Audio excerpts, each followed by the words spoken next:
Welcome to the Three Martini Lunch. Grab a stool next to Greg Columbus of Radio America and Jim Garrity of National Review. Three Martinis coming up. Hey, really glad you're with us for the Thursday edition of the Three Martini Lunch. We've got good, bad, and crazy martinis for you after yesterday's all crazy fare. Jim, it's, well, not technically one of our three martinis today, although we will talk about a certain aspect of January 6th in our crazy martini today. But the Democrats are going all out on January 6th today, and it's certainly not to downplay how disturbing and crazy it was last year on January 6th. I think some on the right have a tendency to downplay how serious it was, but some on the left certainly have a tendency to overplay. I don't think you and I would argue that it's a coup or an insurrection. It was a riot that got very ugly. Biden's speech today, which he said at the end was designed to unify the country, accused Republicans of voter suppression in the states. And he talked about how awesome the system is that elected him president, but it's got to be radically changed to now protect democracy with the legislation that the Democrats are pushing. He seemed to also lump in everyone who voted to challenge any of the electors with the people who were committing violence outside, which is interesting since the Democrats have challenged every Republican presidential victory since 1988. They did it obviously in 2000, George W. Bush. They did it again in 2004. And I think they still believe Donald Trump was illegitimate in 2016. So it looks like the Democrats are going all in as their election strategy this year, that if you want to preserve democracy, which Jimmy Carter says is hanging by a thread, you got to stick with the Democrats. I guess that's their only card right now. The first half of the speech is that Americans' democracy is safe. The second half of the speech was America, democracy is hanging by a thread and could disappear unless we get what we want. That's, good luck. Terrible day. I'm glad that the prosecutions are proceeding apace. There's nothing justifiable about it. But I do think that calling it a coup or insurrection is giving it a credibility and a seriousness of purpose that wasn't really there. Imagine, God forbid they could have, killed Mike Pence. They could have killed other lawmakers. But beyond that, what would they have done? What was the mechanism in which they were going to keep Donald Trump in office? Inevitably, at some point or another, the Capitol Police or National Guard or some forces of law and order and authority were going to clear them from the Capitol, and the legislative branch would reconvene, and they were going to certify the election results from the Electoral College. And Joe Biden was going to be inaugurated on January 20th, no matter what happened. And I'm kind of, so that by that standard, this was the detail that keeps sticking in my mind is the smearing of human feces on the walls of our government. This was anarchy. That there was no grand cause. They were not patriots. They were not standing up for anything, anything noble or anything like that. They literally dressed as barbarians. Let's stop treating them as if they were some sort of serious, coherent, intellectually consistent force that let's treat this chaotic movement with the derision it deserves. Yeah, and I think you said it best. There was nothing that could have changed that day, given the fact that Democrats controlled the House and it was a 50-50 split in the Senate. Only a handful of Republicans in the Senate were willing to challenge the electors in any state. There was literally no chance of changing anything once the election process got to that point. All the states had certified their results. There was nothing that could have changed that day, and to put folks in danger was completely unnecessary. But we'll talk more about that. But Biden's speech today was thoroughly beyond the pale also. So let's talk about our good news. And it kind of feeds off of yesterday's bad news, Jim. And there's still obviously a bad news element to this. But it's kind of interesting to watch how the Democrats have pivoted on school openings on a dime here because they were in lockstep with the teachers' unions for the longest time. Whatever Randy Weingarten wanted, well, darn it, that's what we're going to do. The CDC had to reverse course last year on their recommendations. And then all of a sudden this year, once Chicago started rumbling that its teachers were not going to show up in person, at least until they flattened the curve on Omicron, that now the Democrats are deciding that we have to get kids back in school. So a lot of folks on the left are trying to do this 180 as gracefully as possible. I'm not sure I buy it. I think it's mostly political. But nonetheless, you got Biden doing it, you got Axelrod doing it, you got the mayor of New York trying to do it. Meanwhile, the Chicago teachers, as we said yesterday, they're demanding remote teaching only at this point. Not to be outdone, the New York teachers, despite the mayor's wishes there, are saying that they want to temporarily shutter the schools after the Department of Education recorded more than 12,000 new teacher and student cases on Monday. They're going to be protesting at the Barclays Center. Actually, they did that yesterday. Meanwhile, out in San Francisco, it's not even the union. The San Francisco Chronicle saying that the teachers, they're not even waiting for the unions to take action, organized a sick out. And they got all sorts of demands, Jim. They want the union, the city, the state, the federal government to not only invest in seriously addressing the pandemic, but so many other areas that make this pandemic challenging for the public schools. So apparently the $200 billion that's already been allocated for the schools and all these major spending issues on COVID aren't getting it done. So I'm not sure which faction of the Democratic Party is going to win this fight, but it's going to be popcorn popping time. The only problem is you got innocent kids stuck in the crossfire here. Greg, I just want to clarify that those New York teachers, because they are concerned about an extraordinarily contagious variant of the virus, they all got together in a big group outside the Barclays Center? That's right, yeah. Okay, that makes sense, because it's too dangerous to go to the classroom. But quick, everybody come together. Let's pose together.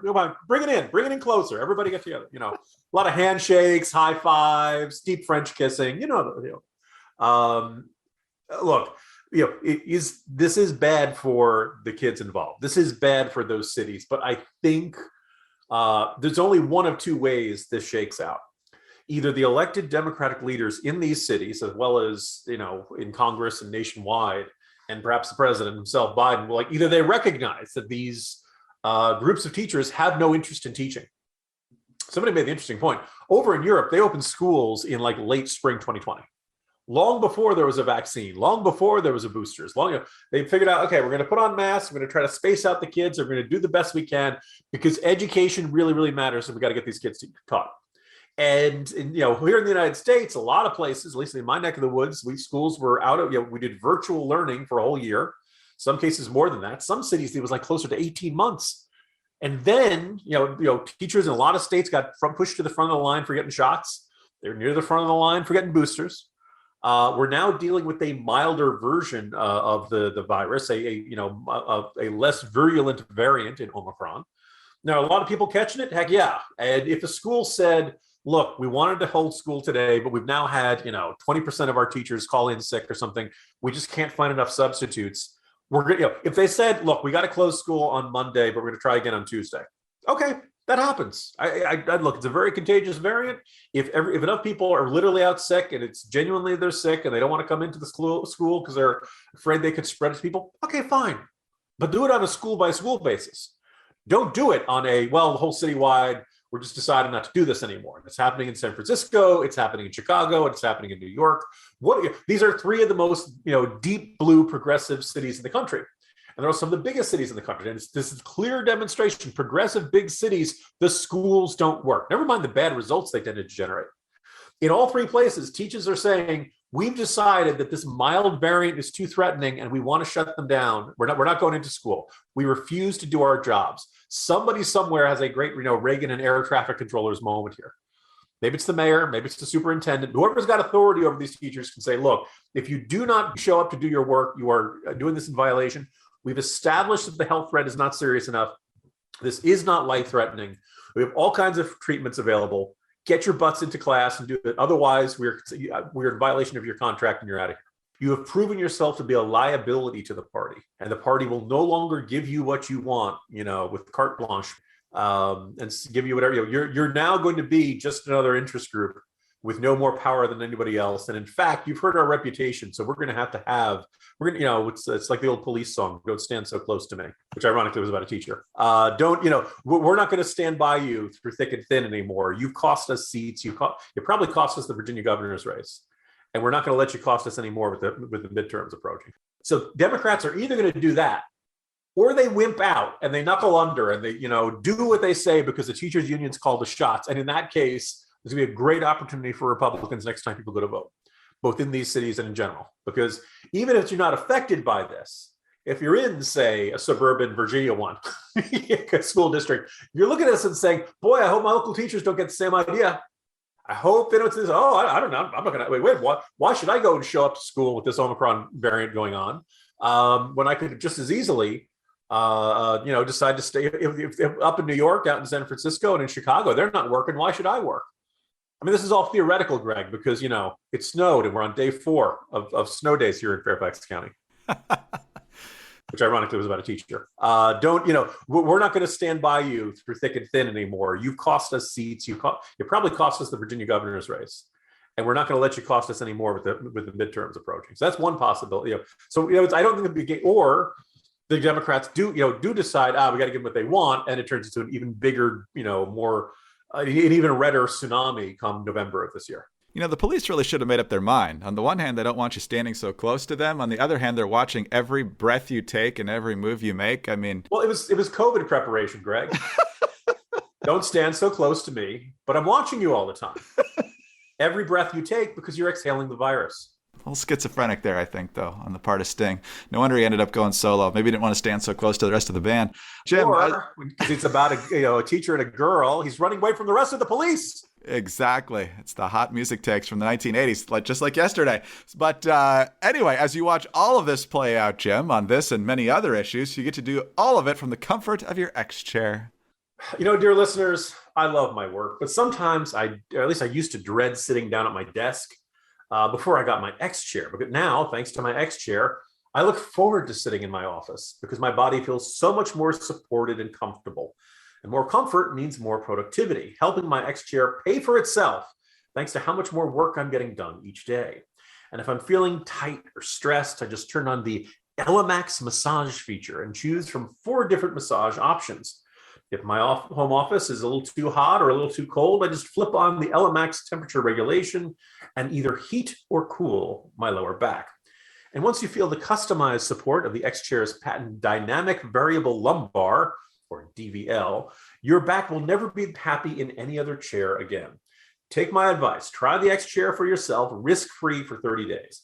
And once you realize just how much better your chair should be, you will never go back, I promise. Just go to xchairmartini.com now. That's the letter XChair, MARTINI.com, or call 1-844-4XChair for $100 off your order. XChair has a 30-day guarantee of complete comfort, and you can finance your purchase for as little as $30 per month. One more time, xchairmartini.com. All right, Jim, let's talk about our bad martini today officially. And this is one that surprisingly hasn't gotten more attention, but it's an international story. And as we talked about at the top today, we know what the media is entirely focused on today. But this is a story out of Central Asia, and the issue is Kazakhstan, the former Soviet republic. There were massive protests there over the major fuel price hike, just like we've seen everywhere else, but I think it's even more severe there. And as a result, Kazakhstan's government basically resigned and called on Moscow for support through what's known as the Collective Security Treaty Organization. It's basically the NATO of former Soviet socialist republics. First time they've ever used it, it was ostensibly meant to protect these countries from invasion by other countries, not put down their own people. Allegedly, dozens of demonstrators were killed. We don't have a full number on that. Some police perhaps as well. So, Jim, Kazakhstan's not exactly a place where we spend a lot of time focusing, but as Russia gets a little trigger happy in a lot of other places, namely Crimea, well, they didn't actually have to pull a trigger there, but Ukraine, and I know the Baltic states aren't exactly resting easy these days. This example from Moscow ought to leave us pretty concerned as well. Yeah, I mean, if you ask most Americans about Kazakhstan, the main, you get a few Borat jokes, and that's about it. Look, they're in Central Asia. They are enormously rich with natural gas and oil, one of the energy producing countries of the world. And you could see, geographically right next to Russia, and Russia would like to maximize its influence over that country.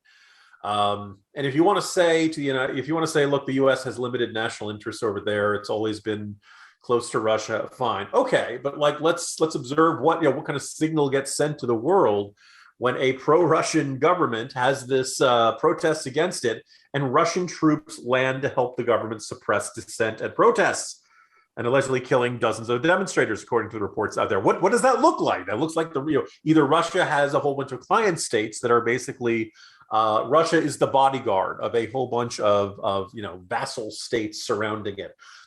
People have argued about whether Vladimir Putin wants to reestablish either the Russian Empire or the Soviet Union in some form. This vision of greater Russia, that in addition to being, having its already, massive territories, it wants to be surrounded by all of these buffer states.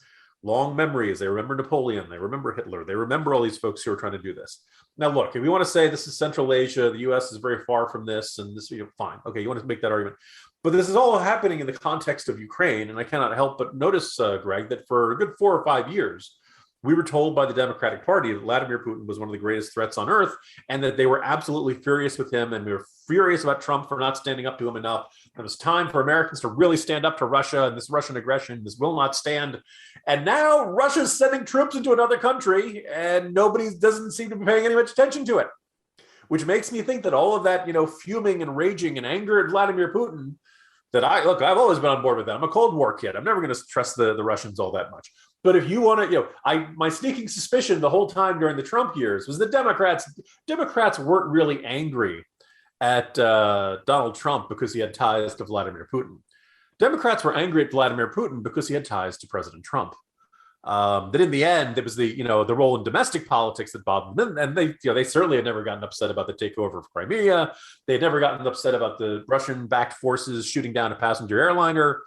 In the end, most Democrats, I think, at heart, are isolationists. They don't really want to deal with the rest of the world, other than attend summits and have happy talk, and we'll all work together on climate change and things like that. Actually, standing up to aggression, well, look, that's risky, that's scary, that's frightening. That's let's all talk this out. So look, maybe what happens in Kazakhstan is not going to have much of an influence on the rest of the world, but it is happening in the context of this burgeoning, building potential crisis in Ukraine, and the fact that we're hearing very little about from this administration and this little response at all does not make anybody in Eastern Europe feel confident, and it really shouldn't. In the end, a lot of the tough on Russia rhetoric we heard over the last couple of years was entirely window dressing. It was entirely in the context of we're really angry at Donald Trump. It has nothing. In the end, Democrats are fundamentally isolationist, and they're giving, if not a clear green light to Vladimir Putin, then they're mostly averting their eyes and yawning and focusing on other topics. Yeah, and I fear that this could be an explanation, a flimsy and false explanation for future Russian action in some of those other places we mentioned, because their argument here can be, look, a friend asked for help, so we offered him help. What else could we do? I mean, we want to be a good neighbor. We like these people. We're neighbors, and we get along well. But he could say the same thing in Belarus, because I know he loves the president there. There were a lot of uprisings there. Didn't send troops in, but I can imagine him using the same argument. And even though the leadership in the Baltic states and Ukraine certainly don't want Moscow inside their borders, they could claim that there's pockets of Russians who feel oppressed, and they had to respond to them. So just curious to see whether this becomes a frequent excuse for Russian intervention. Hopefully it's a one-time situation. Hopefully they're gone soon and we don't see another example of it, but something tells me this is a little bit of a dry run. To say, anybody who's studied warfare in the past century knows this very familiar playbook. My ethnic brethren are being oppressed over that border. Yep. I have no choice but to come to their rescue with a blitzkrieg movement. Very familiar movement by expansionist-minded authoritarian regimes and dictators. All right. Well, again, hopefully it's a one and done, but the damage to the people inside Kazakhstan has already been done, and we'll see how long they stay there. In the meantime, as you wait to see what the Russians do next, get your rest, because I think they're going to have a busy year along with the Chinese. So for that, get your MyPillow, get some good sheets like the Giza Dream Sheets, have good towels, and have comfortable feet with their slippers, and on and on and on. The good products from MyPillow are also not subject to the recent supply chain issues. They've got everything in stock, no back orders, and no delayed shipping for any of their line. The MyPillow is made 100% right here in the United States, and they've built a huge inventory to ensure that their customers get what they need when they need it. MyPillow has full stock of all items on their website. Everything from the MyPillows at their lowest price ever, to the sheets, to the slippers, to the robes, and now the cardigans. All in stock, all ready to ship fast. MyPillow is your one-stop shop where you can shop with confidence. And all MyPillow products come with a 60-day money-back guarantee and a 10-year warranty. Fantastic products all the way around. And if you want to get yours at a great price, go to mypillow.com and click on the radio listener specials for specials like buy one, get one on the Giza Dream Sheets, or the lowest price ever on the MyPillow premiums when you use the promo code Martini. Or call 800-874-0104.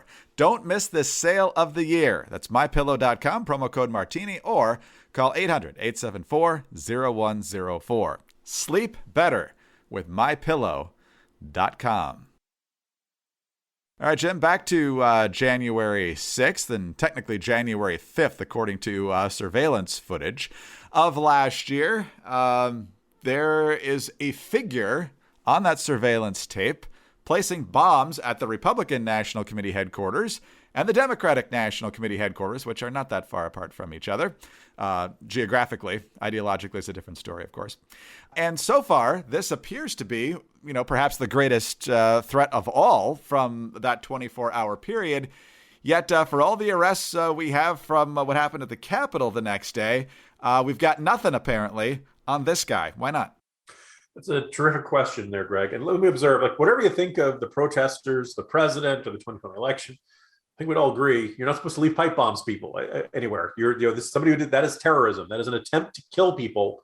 And you kind of figure that of all the acts that happened that day, this would have to rank among the most serious. Thankfully, they didn't go off, although the FBI has said that they had black powder in them, that they were capable of being detonated, that they were potentially dangerous. This was not just somebody taking an alarm clock and some pipes with nothing explosive. These things could have killed people, and thankfully they didn't. Shortly after around February or so, the former head of the U.S. Capitol Police said that he believed the pipe bombs were there as a distraction, meant to draw away U.S. Capitol Police resources from Capitol Hill and the Capitol building away towards the party headquarters. And that's certainly a reasonable enough theory. The fact that, and so his thing that this is part of a coordinated action. The thing is, though, I look, and I point out, I don't know who did it. There's only competing theories here. If you had more than one person, you kind of wonder if the people who the bomber's partners, accomplices, would have given this bomber up by now. By the way, judging from the videos and the pictures, you'd guess the person is male, but they said that they're still not 100% certain of this. They're wearing a hoodie. They have a mask on. They think, but they're wearing gloves, very distinctive Nike sneakers, but otherwise they have no idea, and nothing, the FBI can determine nothing about this bomber. One of the really interesting things I've dig into this both for, sheer interest and the writing the thriller novels. People who build bombs traditionally have a signature, and it's almost like subconscious. They just have this way that they've decided is the best way to build a bomb. And from this, you can kind of figure out, where did they learn it from? Who was their teacher? Where was that? There's only a certain number of ways you can do this. So that's usually a clue that usually helps point the investigators in the right direction. The fact that it's a year later and they don't have any leads, and several times over the course of the year they've asked the public for more help. And the latest talk is that they're analyzing the video to do what they call as gait analysis, GAIT, meaning that the way you walk can be analyzed through computers to kind of match it from one person to another. Now, somebody have had the observation, if they're working on that, that means studying the bomb didn't really tell them anything useful or distinctive. So if this person had accomplices, well, if they're a non-criminal accomplice, there's a $100,000 reward, and this person still hasn't come forward and given any information on that. If they're a criminal accomplice, you figure of these 725 people who've been arrested and charged with crimes in connection to January 6th. Let's say you're sitting there, you're looking at a fairly serious prison sentence, and you know who planted those bombs, you figure that'd be really useful information to trade to get a much lesser sentence.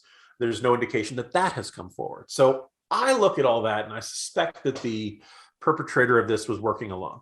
I don't know it, but I just look at that and I figure if they had accomplices, one way or another, they'd feel a need to do that. The other thing which I think is kind of interesting and curious about that is we have no indication that this person struck at any previous event, and we have no indication that this person struck at any subsequent event. This was a one-off. So look, this could be somebody out there. They could be kind of chuckling to themselves. They could be convinced they got away with it or something like that. And at this point, a year later, it's certainly, we took a long time to catch the Unabomber. It took a long time to catch the Olympic Park bomber, Eric Rudolph. It's possible that at some point someone will see something, remember something, some other clue or avenue of investigation will open up, and they will eventually catch the perpetrator.